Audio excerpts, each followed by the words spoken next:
Just before I introduce our next speaker, Naomi, on the survey, I just want to draw your attention to an up-and-coming event.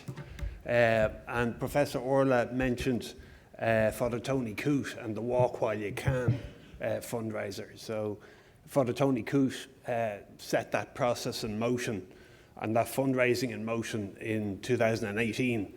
And his brother, Kieran Coote, has recently led a team to do the Camino in Spain as a fundraiser. But on the 21st of October, there's going to be a Walk While You Can day. So I just encourage you to maybe to put it into your diaries, to look online and to see if you want to join up. Excuse me. If you want to join up or encourage others to join up, that'd be great. 21st of October. So it's coming up. It's coming up quickly. It'd be wrong of me as well just not to acknowledge the fantastic work that's done by the fundraising team in the IMNDA. Like all morning, we're talking about the services we provide. We're encouraging people to latch on to those services, to avail of those services, but we wouldn't be able to offer those services if the fundraising wasn't there. So Gemma and her team, hats off, fantastic.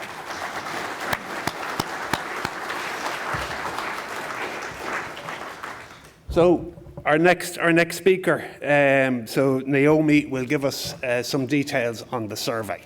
Over to you. Is it still morning, afternoon, everybody? And we're running a little bit late on time, so I'm going to absolutely fly through the results of this survey. And the survey we did was to inform us so that we can develop the services that you want. As Lillian was saying earlier on, that's what is so important to the IMNDA. You may not even remember in filling out the survey, but we did this survey in January to March and we sent it out on email.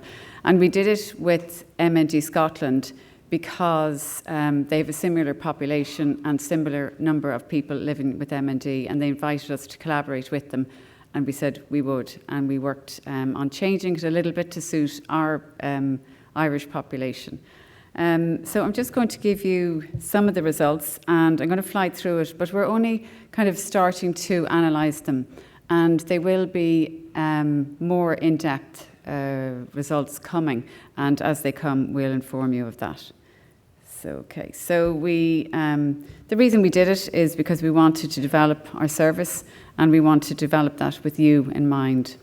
As I said, we worked with MND Scotland, and we're also really lucky that we submitted the results of the survey when we get them with the ALS Alliance, and it has been accepted for us to present the results at that. So that's the International Alliance. So thank you so much for filling in those results. It's really important that we're able to share that information with the international community as well.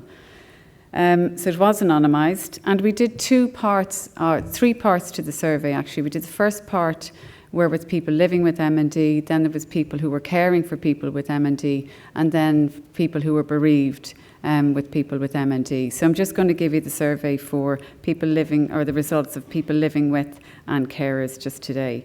So you can see here just some of the demographics of the respondents, and so there's age, so you can see the and where you responded from, and the majority of people who responded for people living with MND were male.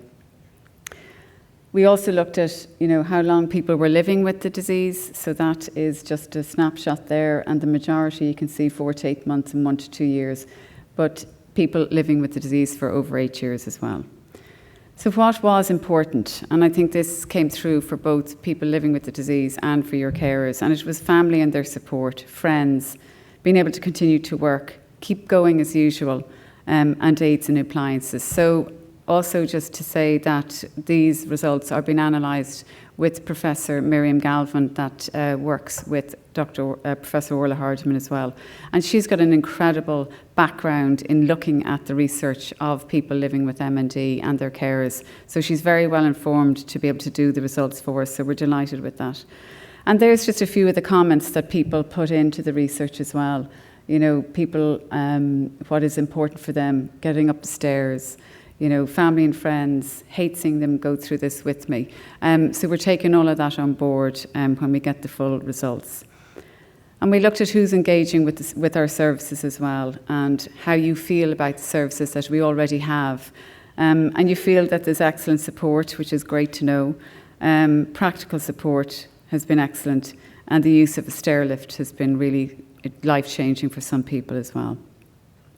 So what else can we do for you? And it is hugely, the results are coming back around, you want more support, you want peer support, that's speaking to people like you, online meetings and group support. So we are looking at that, and we definitely want to do it. We want to do it properly, and we need to figure out how we do that. We look at other organisations who are doing similar work to us to make sure that we can get it right. And there is a workshop this afternoon for carers as well, so if you haven't signed up to that, please do so. And there's just a few of the comments as well that people have put in on the research. So other areas, you can see there, clinical trials, which you've heard from Orla, is just so important. New drugs, symptomatic treatments, financial stress has come up quite a bit as well, and we do have some supports in order to meet some of that, but we look to see, are they being used and can we change them, or what else do we need to do? So some of the advice you wish you had known, keep positive and communicate and involve your family. Tell people about your diagnosis at your own pace, and don't let anyone tell you about that, and that everyone is different. So there's really, really fantastic results coming back from this. So what matters to carers? And again, we looked at who had responded, and you can see there, female was the greatest response, because the numbers are that more men than women get MND, so that stands to reason. But as well, listening to this morning from Family Carers Ireland, the burden that is there for anyone who is caring is just so evident. And the age range, and then the relationships. So you can see that the majority of caring is done by a partner or a spouse. And are you or have your family member carers experienced any of the following issues? And issues with sleep, issues with fatigue, burnout, physical pain, mental health. And you can see there that the fatigue, the issues with sleep and the mental health are the ones that are coming out on top. Do you feel like you're able to take time out to look after yourself? And the majority of people feel that no, they can't, or they don't want to, or they just don't have the space and the time to do that. So we'll be looking at that and see how we can support you with that as well.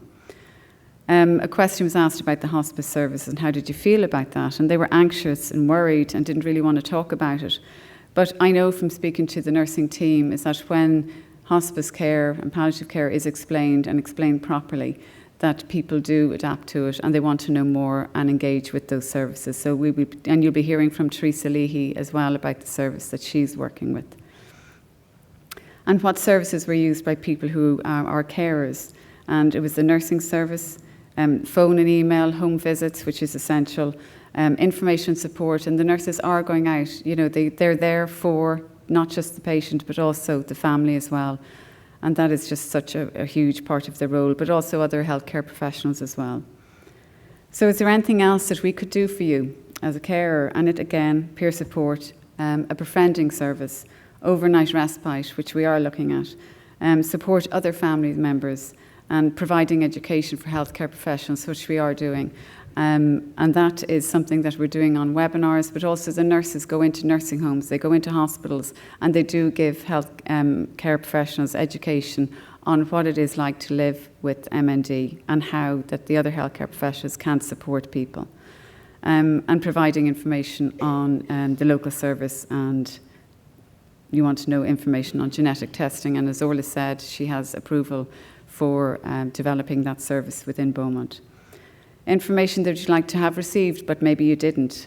Blueprint for home care modification, information on disease progression and symptoms, information on clinical trials, financial advice, and information on social welfare entitlements, and for information for family and friends. So we are developing those services and putting information up on the website, having more webinars, and we'll be doing a lot more of that. So as the results come out, when they're finalised, we will be putting some into our magazine that will be coming out as well, and we will share all of the results with you then. And as new services are going to be delivered, you'll know all about it because we'll let you know.